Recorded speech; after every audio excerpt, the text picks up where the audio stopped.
And I'm joined live from Washington, D.C. by Dr. Tanya Harrison, who's a planetary scientist and manager of the science programs at Planet Labs. Dr. Harrison, thank you so much for joining us here today on aNews. Throwback to my childhood when the Apollo trips were landing on the moon. The recent excitement with this space travel with, first of all, Richard Branson and then Jeff Bezos and shortly to come Elon Musk traveling is bringing up a new excitement for space travel again. Do you see it becoming something commonplace in the future, or is this really just another small step for mankind? I think we're just seeing the beginning of opening this up to a realm where more people could afford to do something like this. It's stuck in the realm of the ultra rich right now. These flights are estimated to have ticket prices of $250,000. Mm-hmm. And that's obviously unattainable to most people, including myself. And me. But yeah, but if we look at the history of air travel, for example, it used to cost $5,000 to fly across the United States, and now on some airlines you can get low-cost carrier tickets for $50 or $100. And so it's really a matter of scaling. It has to be something that takes off, no pun intended. Enough people want to actually utilize this, and that will help drive the prices down. So we'll just have to see what happens as the first few of these flights happen, both from Blue Origin and from Virgin Galactic, Richard Branson's company, and see if the market is there. Are people actually going to utilize this now that this capability is here? If we look back at the history of forays into space over the last 50, 60 years, it's always been strongly associated solely with science and the scientific benefits.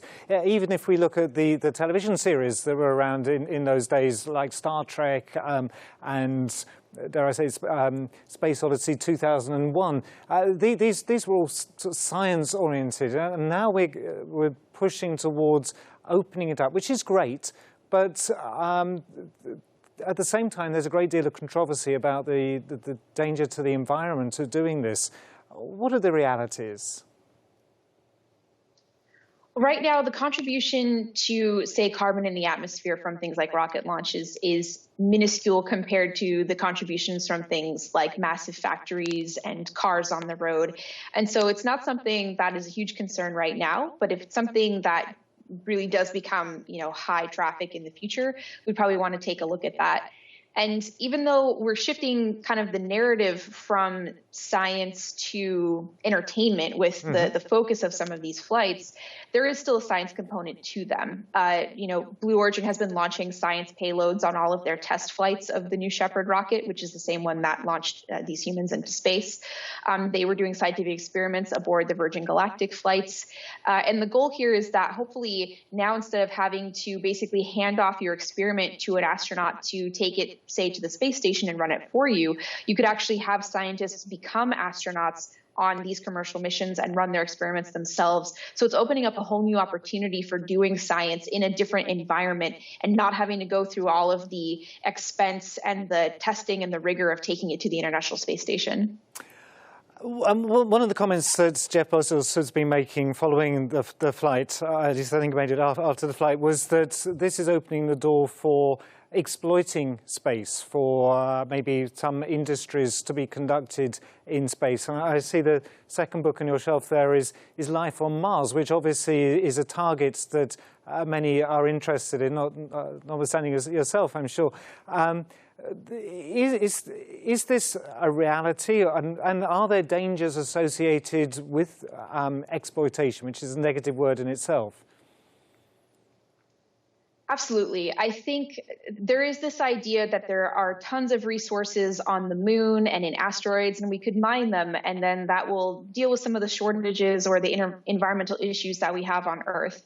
But that brings up the ethical question of, should we really be living beyond our means of the planet that we're on to a point where we need to look beyond our planet to utilize resources? To me, that seems extremely, unsustainable in the long term, just from the expense.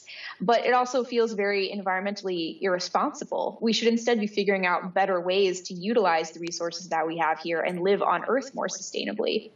Eventually, we'll want to go and, hopefully have humans living on the moon and living on Mars, and we'll want to utilize the resources at those places for us to live sustainably on each of those worlds. But I don't think that we should look at other bodies in the solar system as the thing that will help sustain us here on Earth in the long term. Well, certainly there's some people we might like to send to some of those planets, but seriously, I know you're passionate about planetary exploration. So what are the benefits, from a scientific point of view, let's move away from the tourism, from a scientific point of view, what are the benefits to humankind of extending our space exploration at this point?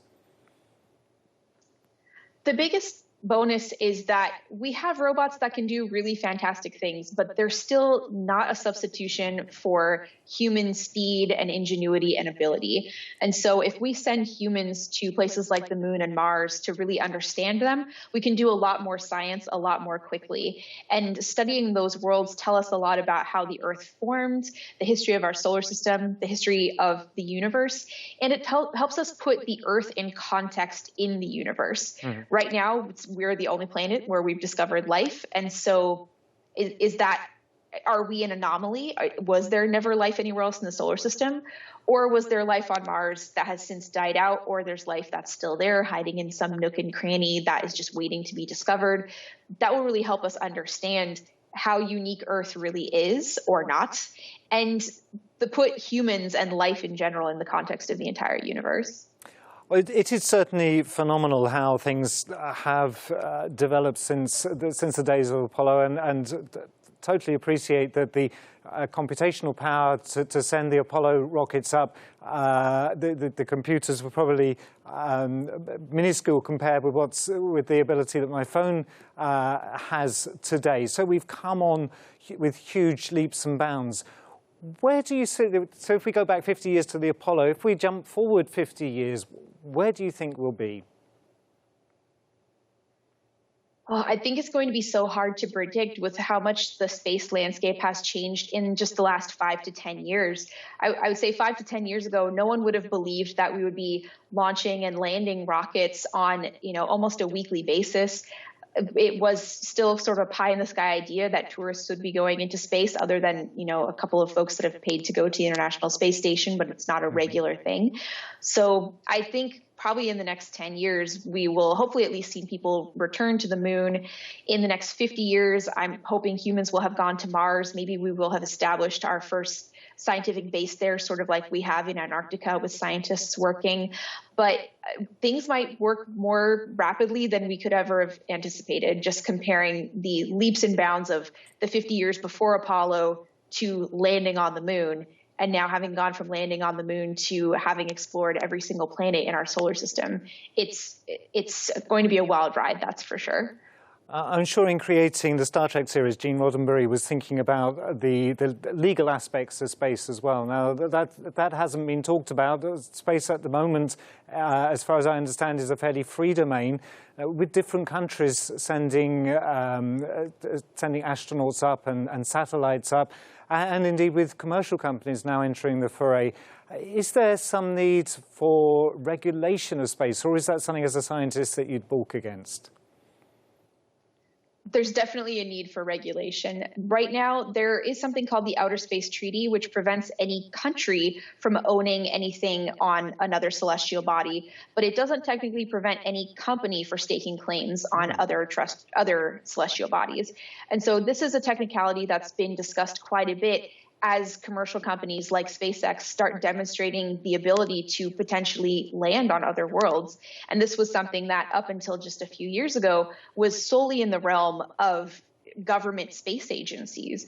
So you have that side of things, and you also have this explosion in the number of space agencies that you're seeing in countries around the world whose abilities are growing very, very quickly. And so you do have sort of a national security discussion that's been happening over, should we be concerned about different space actors and what their intentions might be, not necessarily on places like the moon or Mars, but even just in our own backyard in Earth orbit?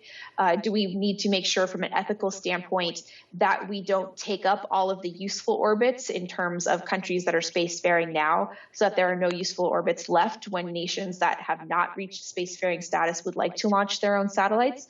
So there's a lot of things to take into account here, and I'm sure the space law sector, which is actually a very active thing, is having a lot of discussions around these things right now. Well, I'm sure they're having out of this world discussions at this very moment. Dr. Tanya Harrison, thank you so much for joining us here today on aNews. Fascinating speaking with you. Thank you.